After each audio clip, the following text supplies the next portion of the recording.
Students, please है Rajiv Shukla sir की advance Excel की क्लास। एमएस एक्सेल का क्या प्रयोग है, क्या कहाँ पर सबसे ज़्यादा इसका यूज होता है। जब मार्केट में टैली सॉफ्टवेयर नहीं था तब भी अकाउंट का काम होता है। तो जो भी अकाउंट का काम होता था टैली के सॉफ्टवेयर के पहले, वो सारा काम आपका किसमें होता है? एक्सेल में होता है। जो काम आज हम लोग टैली में करते हैं, बैलेंस शीट बनाना, प्रॉफिट एंड लॉस बनाना, लेजर बनाना, वाउच एंड पी करना, ये सारा काम हमारा एक्सेल में होता है। इसके अलावा जितना भी ऑफिस का वर्क होता है, जो सबसे इम्पोर्टेंट वर्क होता है वो इसी में होता है। चाहे जितने से बड़ी टेबल हो, एक्सेल आपको वो ऑप्शन देता है जो आप बड़ी से बड़ी टेबल को भी छोटा करके आप उसको देख सकते हैं। चाहे जितना भी डेटा हो आप उसको छोटा करके देख सकते हैं। ठीक, तो एक्सेल बहुत ही इम्पोर्टेंट होता है ऑफिस के लिए। जानते हैं हम लोग एमएस एक्सेल के बारे में जानते हैं कि जब एमएस एक्सेल में हमारी क्या क्या चीज़ें होती हैं। अगर हम एमएस एक्सेल को ओपन करें तो ये देखिए किस तरीके से आपके सामने एक एमएस एक्सेल की विंडो आई, जिसमें सबसे ऊपर वाला जो भाग होता है ये हमारा कहलाता है टाइटल बार। क्या कहलाता है? टाइटल बार में आपका यहाँ पर देखिए लिखा हुआ है वर्कशीट। वर्कशीट का मतलब है जो भी हम लोग एक्सेल में काम करते हैं। जैसे अगर आप एमएस वर्ड में कोई फाइल बनाओ तो डॉक्यूमेंट फाइल कहलाती है। इसी प्रकार अगर आप कोई शीट पावर पॉइंट में कोई फाइल बनाओ तो प्रेजेंटेशन कहलाती है। उसी प्रकार अगर आप कोई फाइल एक्सेल में बना रहे हो तो वो क्या कहलाती है? वर्कशीट कहलाती है। और यहाँ पर देखिए लिखा हुआ है वर्कशीट 1 का मतलब है कि अभी तक आपने अपनी फाइल का कोई पर्टिकुलर नाम नहीं दिया है। जब आप इस फाइल को किसी भी नाम से सेव करोगे तो वो नाम आपका यहाँ पर सेव दिखाई देता है। जहाँ ये वर्कशीट लिखा है यहाँ पर आपका क्या आ जाता है? फाइल का नाम। ठीक, इसके बाद देखिए ये लेफ्ट साइड है और ये राइट साइड। लेफ्ट साइड में आपके टाइटल बार में ही आता है क्विक एक्सेस टूल बार। ये क्या होता है? क्विक एक्सेस टूल बार क्या होता है? देखिए जैसे हम लोग ऑप्शन यूज करते हैं सेव, न्यू, ओपन, ये सारे हम ऑप्शन यूज करते हैं। ये सारे ऑप्शन आपको कहाँ मिलेंगे? फाइल टैब के अंदर। अगर हम इनको एक छोटे से आइकन के रूप में देखना चाहें तो वो आइकन हमारा कहाँ से होता है? इस क्विक एक्सेस टूलबार में। जैसे ये देखिए शो कर रहा है अंडू और रीडू। ठीक है, तो ये हमारा होता है क्विक एक्सेस टूलबार। सबसे लास्ट में यानी कि राइट साइड में आप छोटा सा एक बॉक्स देखोगे। इस बॉक्स को क्या कहते हैं पता है आपको? इसको जहाँ पर 3 बटन मिलती है आपको, minimise, maximise, restore and close. इसका क्या, इस पूरे बॉक्स को क्या कहा जाता है? टाइटल बार तो पूरा है। टाइटल बार भी पूरा, जैसे टाइटल बार में ये हमारा क्विक एक्सेस टूल बार है, उसी प्रकार ये आपका क्या कहलाता है? चाहे एमएस वर्ड हो, चाहे एक्सेल हो, चाहे पावर पॉइंट हो, हर विंडो में आपको यहाँ पर एक बॉक्स मिलता है ना, इसे कहा जाता है कंट्रोल बॉक्स। क्या कहते हैं इसको? कंट्रोल बॉक्स का काम होता है कि जो भी आपके सामने विंडो ओपन है उसको कंट्रोल करना, यानी कि उसको छोटा करना, उसको बड़ा करना, उसको बंद करना। ठीक, यहाँ पर देखिए ये हमारा मिनिमाइज है, ये हमारा रिस्टोर है। क्या है? रिस्टोर। और उसको कहते हैं मैक्सिमाइज। मिनिमाइज, मैक्सिमाइज, रिस्टोर और क्लोज। अब बात आती है बेटा कि मैक्सिमाइज और रिस्टोर में क्या अंतर है। यहाँ पर देखिए ये तो हमारा जो माइनस है, ये वाला जो आपको दिखाई दे रहा है, इसको तो हम लोग मिनिमाइज कहते हैं। यहाँ पर आपको इस तरीके से 2 सीट दिखाई देती है, इसे हम लोग कहते हैं रिस्टोर और मैक्सिमाइज। क्या कहते हैं? रिस्टोर और मैक्सिमाइज। तो दोनों में अंतर क्या है? मैक्सिमाइज और रिस्टोर में क्या अंतर है? बता सकते हैं?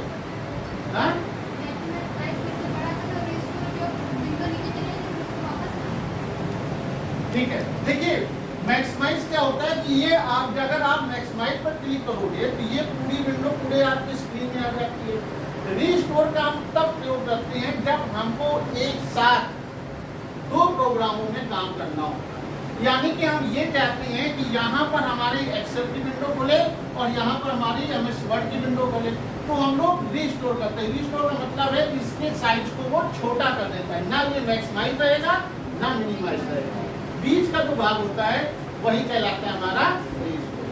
ठीक, इसके बाद नीचे देखिए यहाँ पे लिखा है फाइल, इसे हम कहते हैं फाइल टैब में आप एक बहुत सारा ऑप्शन आपके, जैसे फाइल को सेव करना, फाइल को ओपन करना, फाइल को बंद करना, फाइल को प्रिंट करना। इस क्या है कि होम टैब हमारे मेनू बार है, मेनू टैब, ठीक है। इसके ठीक नीचे देखिए ठीक आता है, इसे कहते हैं हम लोग फार्मूला बार। क्या कहा जाता है? फार्मूला बार। फार्मूला बार का मतलब है कि आप यहाँ पर जो भी चीज, देखिए फार्मूला बार का क्या काम होता है, अगर आप यहाँ पर कुछ भी लिखते हो, किसी भी सेल में लिखते हो, तो वो आपका यहाँ पर शो करता है। मेन फार्मूला बार का वर्क होता है जब आप फंक्शन लगाते हो एक्सेल में, फार्मूला यूज करते हो एक्सेल में, तो उसके जो भी आप फंक्शन यहाँ लगाते हो, तो वो फंक्शन यहाँ पर आपका क्या करता है, शो करता है। जैसे हम यहाँ पर लगाए सम, तो सम आपको कहाँ यहाँ पर शो करेगा, ठीक है। इसके देखिए, ये देखिए यहाँ पर लिखा भी है, ये हमारे फार्मूला बार के बार में लिखा रहता है, यानी कि fx जहाँ आपको मिले वही हमारा कहलाता है फार्मूला बार। इसके देखिए राइट लेफ्ट साइड में आपको मिलेगा नेम बॉक्स। ये देखिए नेम बॉक्स। नेम बॉक्स क्या होता है, देखिए जो सेल की सीट है पूरी सेल की सीट दिखाई दे, पूरी जो सेल की सीट है ये हमारे रो और कॉलम में डिवाइड होती है। रो हमारे होते हैं ये 1 2 3 4 5 6 7 8 जो लिखा होता है, इसे कहते हैं रो। और जो A B C D E F G H ये लिखा होता है उसे कहते हैं कॉलम्स, ठीक है। तो जितनी भी पूरी जो सीट है वो हमारी रो एंड कॉलम में डिवाइड होती है, ओके। तो ये हमारी जो रो एंड कॉलम में डिवाइड होती है, और प्रत्येक एक रो और एक कॉलम, ये एक कॉलम और एक रो, ये देखिए छोटा सा बॉक्स दिखाई दे रहा है, यहाँ पर देखिए मैंने लिखा भी है इस बॉक्स का नाम, इसे क्या कहते हैं हम लोग, सेल। इसे क्या कहा जाता है, सेल। ये देखिए ये बॉक्स बना हुआ, इसे क्या कहा जाता है, सेल। प्रत्येक सेल एक रो और एक कॉलम इनसे मिलकर बनती है। जैसे ये सेल मान लीजिए, ये सेल, हम इस सेल को देखिए क्या नाम है, अगर इस सेल का नाम देखा जाए क्या है, तो ये सेल किस रो किस कॉलम से मिलकर बनी है, कॉलम हमारा डी और रो हमारा है ओ। यानी कि अगर हम इस पर माउस का पॉइंटर लाते हैं, कर्सर लाते हैं, तो यहाँ पर नेम बॉक्स में क्या लिखकर आएगा, ओ। इसके अलावा नेम बॉक्स में अगर हम ये कहते हैं कि E1 से लेकर के E5 तक, E1 से लेकर के E5 तक पूरे का एक पर्टिकुलर नाम हो, अगर हम ये कर ले कि हमने क्या किया, E1 से लेकर के E5 तक हम नाम रखना चाहते हैं ओम, तो ये नाम भी आपका कहाँ शो करेगा, ओम। जब भी आप ओम पर क्लिक करोगे ये पूरी की पूरी सेल आपको दिखाएगा कि पूरे पूरे ये कॉलम रो, यानी कि इतने सेल, इतने सेलों का नाम आपने क्या दे रखा है, ओम दे रखा है। ये बहुत इंपॉर्टेंट चीज होती है, जब आगे आप एक्सेल में पढ़ोगे तो ये नेम बॉक्स है, ये सही नेम बॉक्स नहीं है, इसका बहुत ही यूज होता है आपको, हम लोग एक्सेल में जो नाम देते हैं उसके लिए, ठीक है। तो ये नेम बॉक्स का मतलब हो गया कि आपकी जो सेल का नाम होगा वो आपको यहाँ पर दिखाएगा। आप जिस सेल पर कर्सर लाओगे या माउस को पॉइंटर लाओगे वो आपका यहाँ पे नाम, ओके।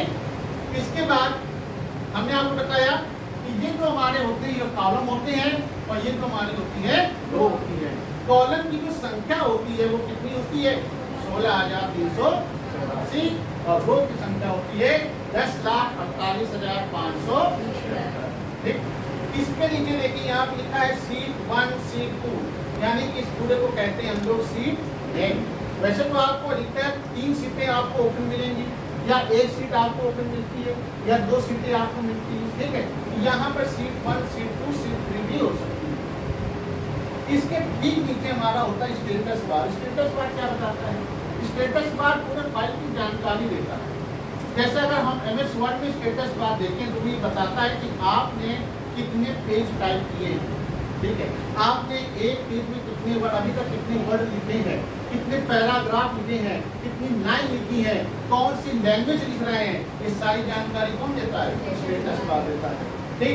ये आपका देखिए इधर साइड ये आपका अपना स्क्रॉल बार, और ये भी एक आपका स्क्रॉल बार होता है। तो स्क्रॉल बार का काम क्या होता है कि भाई देखिए हमने यहाँ तक लिख लिया, हमारा डेटा नीचे भी आ गया।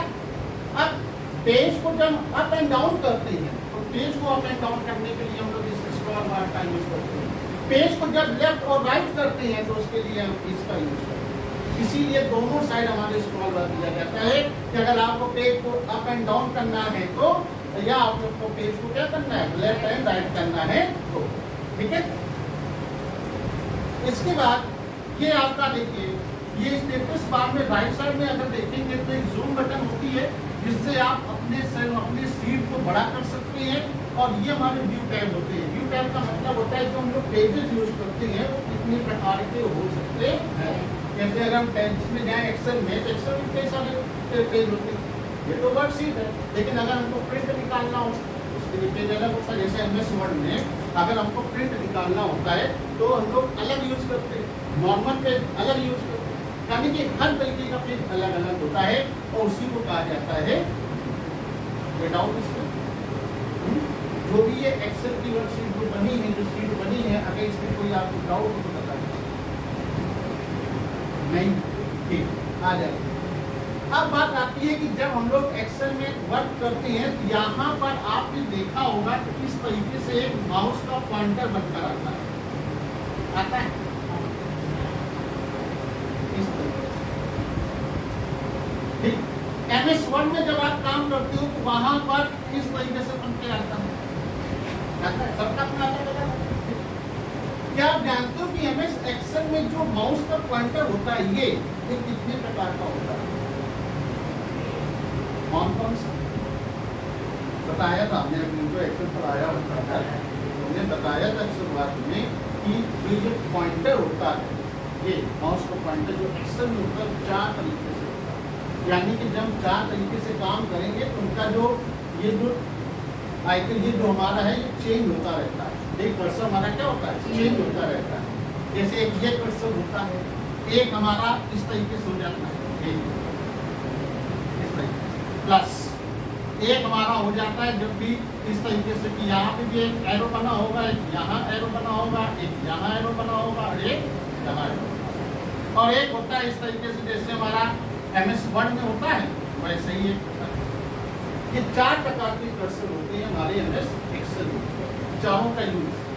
पहला जो आपको इस तरीके का दिखाई देता है ये होता है नॉर्मल कर्सर। नॉर्मल का मतलब जब भी आप एक्सेल को ओपन करोगे आपको यही दिखाई देगा, जब भी आप ओपन करोगे, जब भी काम करोगे यही दिखाई देगा। ये जो प्लस का निशान लगा है ये होता है ड्रैगिंग कर्सर। ड्रैगिंग कर्सर का मतलब कि मान लीजिए आपने यहाँ पर कोई नंबर लिखा है और उस नंबर को नीचे तक लाना है, तो हम लोग क्या करते हैं, यहाँ पर हर सेल में देखिएगा एक लास्ट में इस तरीके का एक पॉइंट बना होता है। इस पॉइंट को जब नीचे ड्रैग करते हैं, जैसे इस पॉइंट पर माउस का कर्सर लाएंगे वो इसमें चेंज हो जाता है। इसमें वो जान गया कि आपको क्या करना है, ड्रैग करना है। ठीक, तो इस तरीके का आपका पॉइंटर चेंज हो जाता है। ये होता है रिप्लेस कर्सर। रिप्लेस कर्सर का मतलब है कि ये नंबर को यहाँ से उठाकर यहाँ लाना है विदाउट कट कॉपी पेस्ट। ठीक है, यहाँ से हटा करके कहाँ लाना है, यहाँ लाना है। तो उसके लिए इन नंबरों को हम रिप्लेस करते हैं कहाँ पर, यहाँ पर। तो रिप्लेस जब करते हैं तो हमारा जो कर्सर होता है वो इस तरीके का हो जाता है। ये आपको बताता है कि अब आप उसको रिप्लेस कर सकते हो।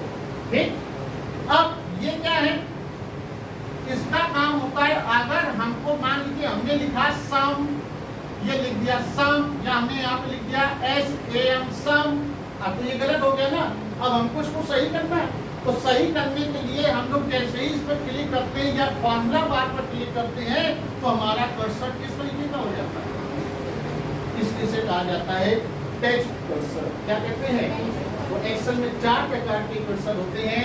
पहला नॉर्मल, दूसरा आपका ड्रैगिंग, तीसरा रिप्लेस और चौथा टेक्स्ट कर्सर। कोई डाउट इसमें?